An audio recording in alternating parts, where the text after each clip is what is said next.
¿Para qué necesito un fusible? ¿Qué parámetros son relevantes y cómo los consulto?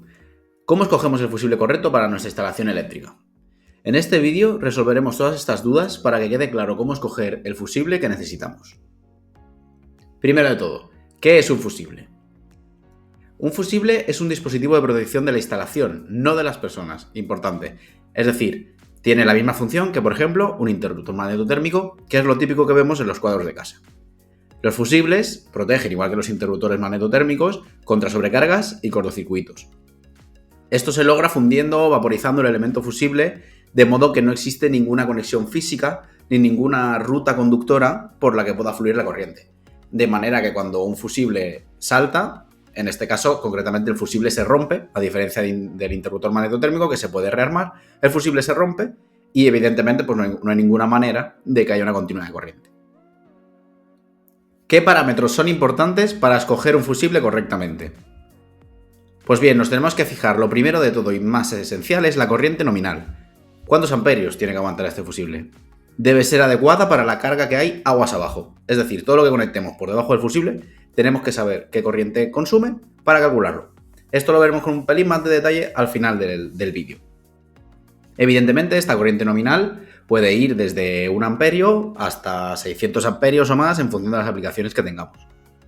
Segundo punto importante, la tensión de trabajo. El fusible debe soportar la tensión a la que está conectado al circuito, ya sean 230 voltios de alterna o 1000 voltios de continua. Tenemos de todo. Es decir, tenemos fusibles que son capaces de trabajar en alterna, en continua o en ambas a la vez incluso. Siempre será importante consultar la ficha técnica del fabricante para saber qué es lo que toca. Tercer aspecto, la capacidad de corte. Esa será la corriente máxima de cortocircuito que puede interrumpir sin llegar a fallar. Cuarto punto importante, el tipo de fusible. Vamos a ver que tenemos muchos tipos de fusibles. Algunos de los más típicos serían el tipo GG, que es para protección general a cortocircuito y sobrecarga, que es el más típico, el que más vamos a encontrar. Pero luego también tenemos de tipo AR, que son fusibles ultra rápidos para protección de semiconductores. Fusibles AM, para protección de motores, que tienen unas resistencias de pico porque los motores tienen un pico de corriente muy grande al arrancar y estos fusibles están preparados para soportar ese pico sin llegar a fundir. También tenemos fusibles PV, que son fusibles específicos para sistemas fotovoltaicos. Y como veremos, tenemos bastantes categorías, pero sobre todo el más típico que vamos a encontrar es el fusible GG, que es para un uso general. También será importante tener en cuenta estándares y normativas que debe cumplir el fusible que pongamos. Si vamos a hacer un cuadro eléctrico para una casa y vamos a poner algún fusible, pues simplemente tendremos que cumplir el reglamento técnico de baja tensión si estamos en España. Pero si estamos haciendo un proyecto industrial o tenemos que cumplir algunas normativas concretas, pues tendremos que saberlo. Y sobre todo también si estamos, por ejemplo, no solo en Europa, sino en América. Tendremos que tener en cuenta las normativas de trabajo que toquen. Por último, otro aspecto también relevante es lo que se llama la let-through energy, que es básicamente la energía que deja pasar el fusible al otro lado antes de cortar. Es decir, cuanto menos sea esta energía, este I al cuadrado por T, mejor. Luego veremos también en las gráficas este parámetro, cómo se entiende. Pues bien, vamos a ver ahora cómo seleccionar el fusible. Nos fijaremos en los parámetros, evidentemente, que hemos nombrado anteriormente, y lo primero que debemos revisar, que es lo más importante, es la corriente. Es decir, escogeremos lo primero de todo el fusible en función de la corriente esperada que pase por ese fusible. Es decir, si yo tengo un electrodoméstico que me consume 3 amperios, pues mínimo tengo que poner un fusible de 3 amperios y siempre teniendo en cuenta los picos que puedan tener estos componentes. Por ejemplo, un motor tiene un pico de arranque, una fuente de transformación de corriente también tiene algunos picos, un contactor tiene picos de cierre y de apertura, de manera que eso también habrá que tenerlo en cuenta cuando queremos hacer un proyecto un poco más fino, un poco más complejo. Luego, también será importante, evidentemente, escoger el tipo de fusible, un poco también relacionado con esto. Si queremos una aplicación genérica, pues el tipo GG está muy bien. Para fotovoltaica tenemos los PV, para aplicaciones más rápidas tenemos los AR, los AM para motores. Esto también es importante saberlo seleccionar en función de la aplicación que tengamos. Después, la tensión de trabajo. Por suerte, los fusibles son capaces de trabajar, a pesar de estar hechos para una tensión, a tensiones inferiores. Es decir, yo puedo coger un fusible de 690 voltios en alterna y ponerlo a trabajar a 400 en alterna o 230 en alterna y no habrá ningún problema. O, por ejemplo, un fusible de 500 voltios en continua puede trabajar a 250 voltios en continua. Eso no hay ningún problema.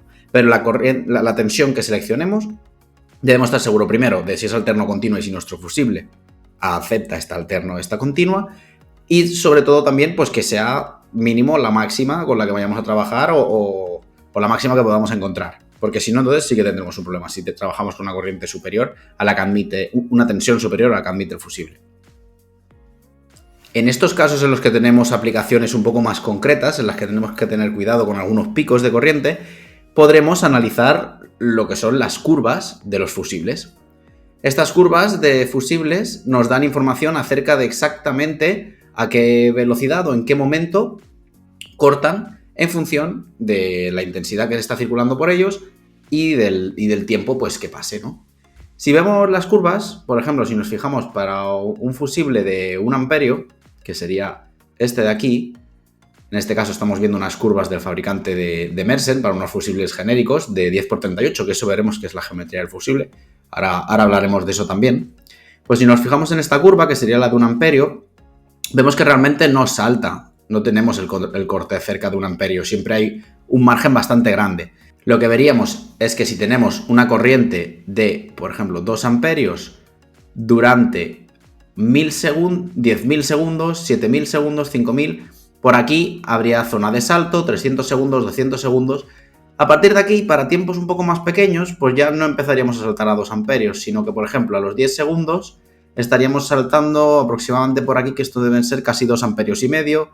Si, por ejemplo, tenemos corrientes que duran 0,3 segundos, pues como mínimo esa corriente debería ser de 3 amperios para romper aquí. Si tenemos corrientes que son mucho más grandes, por ejemplo de 10 amperios, pues bastará con apenas 0,004 segundos para saltar. Eso mirando siempre la curva de 1. Y es así como se entiende. Es decir, siempre los fusibles tienen un margen hacia arriba para iniciar y ese inicio siempre es con tiempos altos. Eso sí, cuando la corriente que se nota sube mucho, la corriente que pasa sube mucho, es decir, en casos de, por ejemplo, un cortocircuito, entonces sí que cortamos mucho más rápido en tiempos que, como vemos aquí, esta escala no es lineal ni mucho menos, sino que aquí el tiempo decrece muy muy rápidamente a medida que la corriente sube, la corriente que ve pasar el fusible. Entonces, en caso de que tengamos, por ejemplo, un motor que tiene un cerco pico de arranque o tengamos unos contactores que abren y cierran el circuito, si sabemos esas corrientes de pico, cuánto duran, esos picos de corriente que nos da el componente, podemos ver si el fusible realmente llegaría a romper o no, lo que no nos interesaría, porque al final lo que queremos proteger son casos que se escapen del funcionamiento normal. Pero claro, el fusible no sabe si ese pico es por un arranque o porque realmente ha habido un cortocircuito o una sobrecarga. De manera que habrá que tener en cuenta esos posibles picos de componentes a la hora de escoger los fusibles y para eso tenemos la ayuda de estas curvas. También habíamos hablado de esta pre-arcing current o let-through energy, que es, digamos, toda la energía que deja pasar el fusible a través de él, ¿no? Pues bueno, aquí podemos ver una estimación de cuál es esta energía en función de la tensión a la que estemos conectados y nos dan un margen de por dónde puede oscilar este valor de energía y cuadrado T que pueda pasar. En este caso, para un uso general no es muy relevante, pero sí que es verdad que para ciertos proyectos, ciertas normativas, nos exigen poner unos fusibles con una I cuadrado T que sea, pues quizá, por ejemplo, inferior a la de componentes por debajo para protegerlos en caso de que haya un cortocircuito. De manera que estas gráficas también nos las suelen dar los fabricantes y son útiles para estos casos en que hay que hilar un poco más fino a la hora de escoger el fusible. En cuanto al montaje de los fusibles, por ejemplo, aquí en este manual de ABB ya nos ponen fusibles y portafusibles. Generalmente los fusibles más típicos son de tipo cilíndrico y más bien pequeñitos, que quepan en esta especie de portafusibles, que esto al final es una solución barata y muy sencilla de colocar y de cablear, ya que esto va en un carril DIN y es muy sencillo. La mayoría de fusibles que se utilizan pues son un 8,5 por 31,5, un 10,3 por 38, que serían más o menos como estos que vemos aquí, en este caso de Mersen. Realmente esto está totalmente estandarizado y cualquier fabricante tiene los mismos y de más o menos las mismas intensidades nominales. Desde 0,5, 1, 2, 4, 6, 8 y así hasta 32, 50 no suele haber ningún problema. Sin embargo, cuando empezamos a hablar de corrientes más grandes y de tensiones más elevadas, como por ejemplo, en este caso un fusible que tenemos hasta 600 amperios y trabajo a 1000 voltios, que es utilizado por ejemplo en cargadores de corriente continua para coches, pues en este caso evidentemente ya no tenemos un portafusibles tan fácil y tan apañado como el que de antes, para los fusibles cilíndricos, sino que aquí lo que tenemos es ya unos enganches para trabajar con pletinas de cobre y conectar directamente sobre lo que sería la propia barra conductora, o a veces estos fusibles vienen con un pequeño soporte que es el que te permite conectar con la barra conductora, con la pletina de cobre, pero en este caso no podemos conectar aquí un cable porque estamos trabajando con tensiones y corrientes mucho más altas, es un trabajo más serio, es un fusible más complejo, de manera que la conexión tampoco es tan sencilla. En conclusión, lo más importante para seleccionar un fusible es la corriente con la que trabajamos, la corriente que debe soportar. A partir de ahí, importante saber la tensión, el tipo de fusible con el que queremos trabajar, las normativas que debe cumplir y su capacidad de corte. Siempre, siempre, siempre esencial revisar la ficha técnica del fabricante para ver exactamente qué nos dice, saber si trabajamos en alterna o continua y, por último, para aplicaciones más concretas tenemos que tener en cuenta siempre que podamos cubrir esos picos de corriente sin que nos llegue a saltar el fusible revisando las curvas. Hasta aquí el vídeo, espero que haya quedado claro cómo seleccionar un fusible, cuáles son sus aspectos importantes y cuál tendríamos que poner en función de nuestra necesidad. No olvidéis dejar en los comentarios las dudas, un saludo y hasta el próximo vídeo.